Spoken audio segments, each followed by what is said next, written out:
And I totally understand. I mean, this is why we both written books about how we do what we do, and we're trying to get it out there. It's important because now, I mean, if there's ever been a time to get people actively thinking about these things and not just thinking about it, but hopefully following through and changing their lifestyle, maybe that's where we can start to wrap up here, Aaron. Because one of the things I've realized is it fundamentally comes down to whether or not somebody wants to be free. And for some people, especially in the social media age of clicks and likes and instant gratification, it's difficult for them to look past the present moment and to look a little further into the future. And even those who can look into the future and say, wow, it looks like there's some bad things the government's working on, they don't necessarily think perhaps I should start planning for that future and thinking about a way to navigate that, or work around it or avoid it or whatever.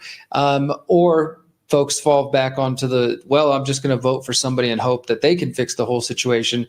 Like there's these, I guess, kind of tried and true excuses is what they really are that I hear, and I'm sure you've heard them over the years, but it ultimately, from my view, comes down to people who want to be free or not. And I often say this might involve lifestyle changes, changing your habits, changing your relationships. For some people, like you mentioned, COVID, people moved from one state to the other, whether that was to Texas or somewhere they felt was more free, or some people came to Mexico to get away from tyranny. Sometimes you have to do quote unquote extreme things if you want to stay free, and that might involve realistic changes.